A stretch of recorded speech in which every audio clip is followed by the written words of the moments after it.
بسم اللہ الرحمن الرحیم والصلاۃ والسلام علی رسولہ الامین۔ ہمارے آج کے مطالعہ حدیث کا عنوان ہے خدمت خلق۔ حضرت عبداللہ بن عمر رضی اللہ تعالیٰ عنہ سے روایت ہے، انہوں نے کہا کہ میں نے رسول اللہ صلی اللہ علیہ وسلم کو یہ ارشاد فرماتے ہوئے سنا کہ خدا کے کچھ بندے وہ ہیں جنہیں خدا نے لوگوں کی ضرورتیں پورا کرنے کے لیے ہی پیدا کیا ہے۔ لوگ اپنی ضرورتیں پورا کرانے کے لیے ان کے پاس جاتے ہیں۔ یہ لوگ قیامت کے روز اللہ کے عذاب سے مامون اور محفوظ رہیں گے۔ اس حدیث مبارکہ میں اللہ کے رسول صلی اللہ علیہ وسلم نے ایک اسلامی معاشرے کی بہترین منظر کشی کی ہے،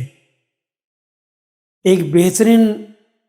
اسلامی اور فلاحی معاشرے کی وہ تشریح اور وہ تفہیم کی ہے کہ جس کو مزید کچھ اضافہ کرنے کی ہرگز ضرورت نہیں ہے، مگر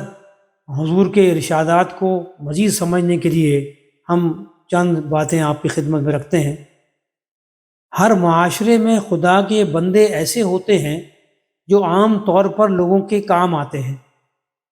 اور لوگ اپنی اپنی ضرورتوں کے لیے ان کے پاس پریشان ہو کر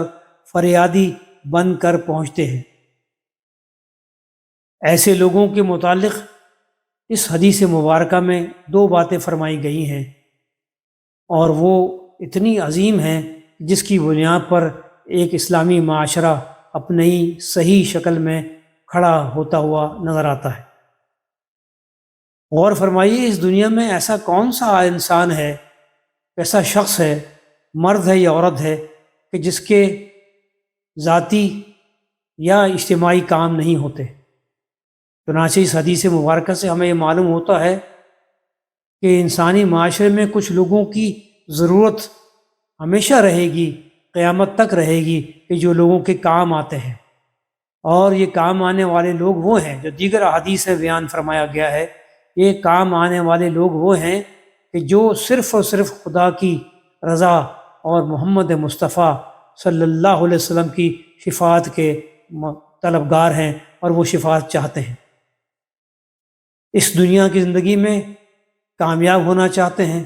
اور اس کی بنیاد پر لوگوں کے کام آنا چاہتے ہیں، اور اس کے نتیجے میں آخرت میں ایک کامیاب زندگی کو حاصل کرنا چاہتے ہیں، جس میں اللہ کی رضا بھی شامل ہو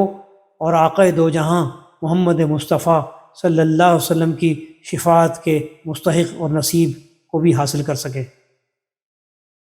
آئیے اللہ تعالیٰ سے دعا کریں کہ خدا اسلامی معاشرے میں ایسے لوگ پیدا کرے کہ جو لوگوں کی ضرورتوں میں کام آئیں، دکھ درد میں کام آئیں، ان کی پریشانی میں کام آئیں، اور اس کے نتیجے میں لوگ ان کی طرف رجوع کریں۔ وہ لوگوں کے لیے ایک مرجع خلائق کی حیثیت رکھتے ہوں، اور جس کے نتیجے میں وہ آخرت کی ان منزلوں کو پائیں کہ جس کے نتیجے میں وہ جنت کے مستحق قرار پائیں۔ اللہ تعالیٰ ہمارے معاشرے کو ایسے لوگ نصیب فرمائے۔ جو لوگ یہ کام پہلے ہی کر رہے ہیں، اللہ تعالیٰ ان کے رزق میں، مال میں، صحت میں اور ایمان میں برکت عطا فرمائے، اور جو کرنے کی کوشش کر رہے ہیں اور سیکھ رہے ہیں کام کو، اس کام کو کرنے کے لیے وہ اللہ تعالیٰ ان کی معاونت فرمائے۔ اللہ تعالیٰ ہمیں اور آپ کو اسی راستے پر مزید اپنی کوششیں کرنے کی اور اس بات کو آگے تک پھیلانے کی توفیق عطا فرمائے۔ والسلام علیکم ورحمۃ اللہ تعالیٰ وبرکاتہ۔